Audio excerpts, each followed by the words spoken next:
I'm really aware that this is not a KTM 890 or a Desert X. It's half the cost. It's not a competitor to those bikes. It's nothing like it. It's a compared to the V-Strom 650 and the CB 500X. But that's definitely no excuse not to see how it's going to handle in the dirt. Let's go! Oh, what a feeling!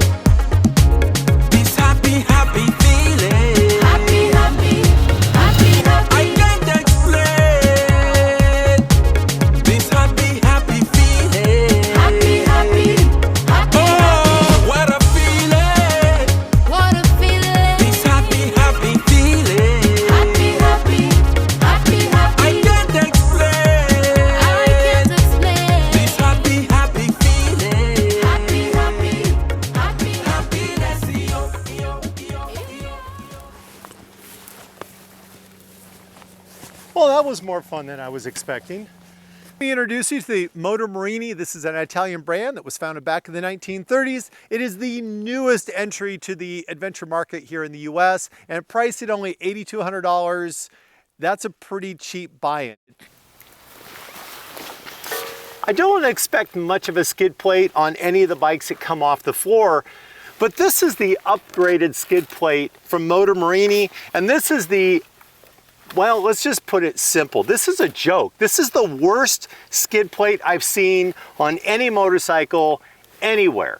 They took it and they built it and they forgot both the skid and they forgot the plate. Now, the elephant in the room is this. There's a lot of people talking crap about this motorcycle who have never seen it, who have never ridden it, because it's owned by a Chinese parent company and because the final assembly and manufacture is in China. I don't care. What I care about is how dependable is it and how well does it work.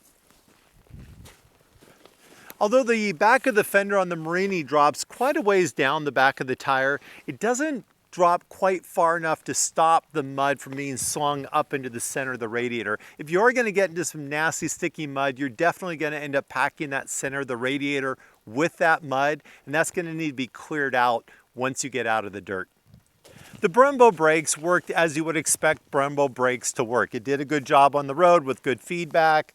Off-road, I was able to leave the ABS on when I was on gravel roads or dirt roads. That wasn't a problem. And if it got really silly or stupid, then I would just have to go into the computer, turn off the ABS, and run without it. One of the cost-cutting measures on the bike to help keep that cost down was the fact that there is no off-road ABS mode on this. You either have ABS for the pavement or for high traction unpaved roads, or you just turn everything off and just go back to manual. I didn't spend a lot of time in the mud with the Morini, but on the rear swing arm there's a small fender, a sub fender that sticks up from that swing arm, and when you do get into the mud, all that mud that comes off that back tire stacks up onto that back fender. The geometry of the bike feels like it's more happy on paved and unpaved roads than it is on trails. And that's not a surprise. You know, the fact they put a 19-inch rim on this instead of a 21, the ground clearance that's on it, the price point of the bike, all indicate that that's what the bike was targeted towards, and that's what it does best. You can take it on trails, you can take it off-road, but you're definitely going to know that this is a bike that has a bias towards paved and unpaved roads. MotoMorini made it really easy to upgrade the protection, to add protection to the XCape. They have a bracket that's pre-built underneath the nose of the bike, and they have bolt-in points that are braced into the frame itself. This lower engine guard works pretty well. It's a good solid protective piece, but this upper piece is pretty much just decorative. It follows the lines, it looks really nice, but even just with my hand, that's the bodywork or the protection hitting the actual plastic. I definitely don't have confidence in this upper piece to do what it needs to do if you're actually going to fall and hit something hard. These are just for wind deflection. If you drop down, you'll bust the plastic end on it. If you're going off-road, you'll need to get some real handlebar protection. The motor performance is good. It's Not overpowered, it's 60 horsepower. It delivers extremely smooth and linear. I really enjoyed it as I motored through everything. You don't really need a lot of snap or go because you're not gonna ride this bike like a dirt bike. When you get into the dirt, you're gonna know that this is an adventure bike that was designed to do travel, not an adventure bike that's really a dual sport in disguise.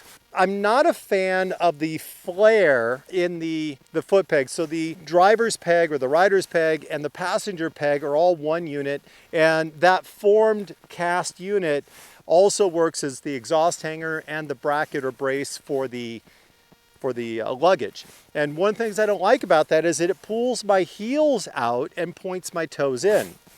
Performance-wise and design, it's really sits right in the middle between the CB500X from Honda and Suzuki's old V-Strom 650. It's got 19-inch front wheels, 17-inch rear, parallel 650, very much right in the middle on price and on the performance specs on that. However, it trumps both of those motorcycles in the components that are on the bike. It's got Mazzocchi front forks, it has a KYB adjustable rear shock, it has a Kawasaki engineered engine, it's an old Kawasaki 650 Versys motor. It has Bosch electronics for the ABS and for the fuel injection. It has Pirelli tires. The bike is very well featured for what you're getting for the dollar. I have the larger touring screen from Morini and it's worth the money. This screen at 6 foot, this screen flows very clean air and likely as good as any adventure motorcycle at any price point I've owned or ridden. Definitely worth the extra money to do this. It is an adjustable screen. It moves up and down by a simple knob on the backside. The problem is if it's loose enough where I can really turn that knob, then the screen will sometimes migrate down, especially if I'm off-road with vibration or with certain wind. If it's loose, it'll continue to loosen up and then it can vibrate and make a lot of noise. If I tighten it up enough that it doesn't do that, then it makes it very difficult or impossible to adjust with just that little knob. With that said, I have bikes that cost a lot more money with non-adjustable shields that don't work this well. Given the price point of the bike, it's one of the little niggles I could live with. The MotoMorini is really best at what a traditional adventure bike was, which is interstate, back roads, commuting, and on pavement. So it does very well on paved roads, it does very well on unpaved roads. It's definitely more challenged in hardcore dirt situations. The geometry on this bike is very neutral when you're on paved roads. Once you get the suspension dialed in, if you ride this bike with the factory suspension settings, it feels kind of springy as you go through the corners. It's not quite as settled, but once you dial in enough compression, and for me, I found rebound front and rear about 2 turns out from full in, and on the compression, pull it out about 3. And that really caused this bike to settle down, and it handles much better than the price point of the motorcycle. So I really definitely enjoyed its road behaviors and road manners. The riding position on the pavement is really nice as well. So no complaints for riding this. Oh, even the seat, riding on the seat, I felt comfortable. I didn't feel any hot spots. I didn't feel any hard spots. It was very good. If you're tall, I'm 6 foot, I have a 32-inch inseam. I did find the legs to be slightly crowded, but really nothing that I wouldn't adapt to or nothing that made me uncomfortable when I did my long trip on the bike. At $8,200, I expect some rough edges and rough finish, and it really didn't have any of that. The paint looks good. All of the panels lock in together with good fit and finish. The fittings and the screws that hold it together are definitely well outside of its price bracket. The only things I found on the fit and finish that showed the economy of the bike or the price point were the big steering nut at the top of the triple clamp. It'd be nice if they had a nice cover or a cap on top of that like some of the other bikes. The clutch linkage on the side of the motor has a pressed metal in shiny chrome. It's not bad, it just looks less refined than the rest of the motorcycle. The upper triple clamp on the bike is small. It makes it feel like a smaller motorcycle instead of being a little larger, a little more robust in appearance. These are all cosmetic preferences. Nothing that's really blemished, nothing that's really bad. It's the places where it feels more budget compared to the rest of the bike that feels much more refined. The turn signals are stylish, well lit, and durable. Dropped the bike quite a few times and never broke or scratched them. This XCape has the MotoMorini luggage package on it, all 3 pieces. Looking at the luggage, it's obviously made by SW Motec. That's a good quality brand out of Germany. The latches work very well. All the hinges work very well. It has a nice liner on the inside to keep you from having rub if your equipment or your luggage is bouncing around. But more importantly, what I like about the luggage is that it's well balanced. Because the MotoMorini has a nice tucked in and, might I say, attractive muffler on it, the luggage is balanced left and right. And that's just so not as well, it's pretty uncommon now, actually, in the adventure world where there's always one small bag or one that's offset. And frankly, I hate that. I don't like the imbalance of weight. I don't like the visual imbalance. I love a bike that has an equal balanced luggage, and they did a nice job on that with this particular bike.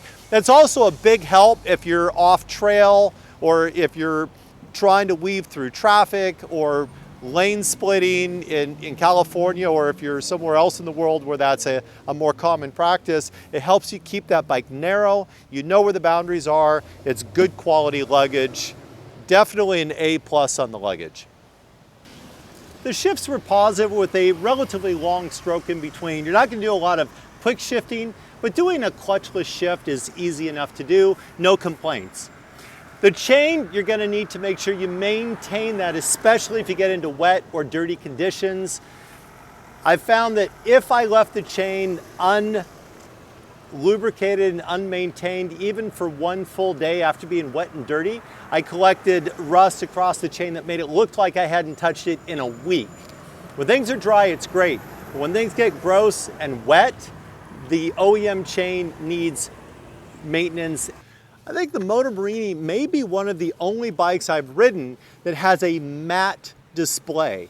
And I really like that. It didn't have any reflection. It was still easy to see all of the information.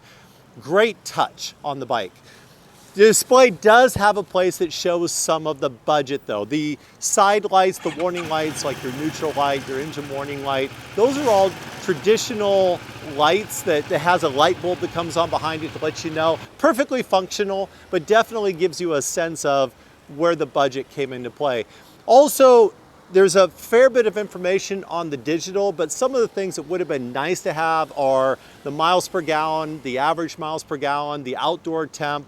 So some of those other details, but at $8,200, you're still getting more than other bikes at that price point. And I certainly own motorcycles that cost a lot more than this with less information on the display. Let me show you something that's never a good sound.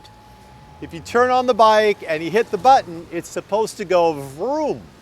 But in this case, all I'm getting is a turnover sound. This is the second time that the Morini has left me stranded or potentially stranded just because the bike wouldn't start. MotoMorini USA tells me that the no start issue is something that the factory now knows about and has a fix for. It's a fuel line issue, and they already have those new parts at their warehouse, and they're currently working on getting those out to the dealerships. To wrap this up, the MotoMorini X-Cape is really an easy bike to live with. There is heat that comes off the motor and on the back of the leg, but if you wear full motorcycle gear, you're probably really not going to notice it. Fuel economy lands in the mid 40s. What I found is the upper and lower mid 40s was common. The worst I did was really running 85 miles an hour with full luggage down the interstate, and I was down to like 41 and a half. And my best was into the 50s. But most of the time you're somewhere in that mid 40s. And with a tank that's over 5 gallons, that's pretty good range. That's a solid, usable, livable motorcycle. If you check one of these out, you're gonna find details that I may not have spoke about, like the backlit controls and the USB charger and all those kind of little details on a motorcycle. But what matters most is, what's this bike like to live with? Overall, provided that time shows us that it's a reliable platform and the company has good support, it's a good motorcycle for the price point. Time will tell how the reliability is going to work out for us. One last thing, as far as the standing posture goes, it does have a 6-position adjustment on the front handlebars along with the rotation. When you stand, it feels like a bike that has risers on it. For many of you, this is what you're looking for, that when you stand up on pavement or on gravel road, you can stand upright and you're very comfortable without low backache, and this bike does that. If you're going to ride this in more challenging and difficult terrain where you need to lean forward and be more aggressive, then that tall riser style posture is going to be detrimental to you. You really want to have that where you feel more stretched out and you don't feel like you're holding on so much.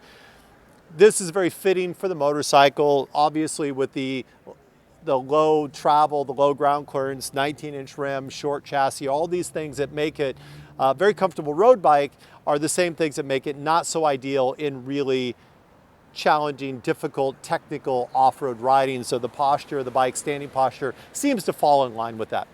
Hey, I really appreciate you guys watching the channel. Thanks for supporting me by watching and hitting like. Leave some comments below if you've ridden one or you've seen one of these up close. Go ahead and leave some comments about what you liked or didn't like about the bike, what you would share with other people, or leave comments for me asking me what I thought about things I haven't mentioned, or what you would like me to cover on motorcycles that I do reviews on in the future that I may not have covered on that. Thanks for supporting the channel by watching it. Talk to you guys later. And remember, ride with a smile, because the attitude matters.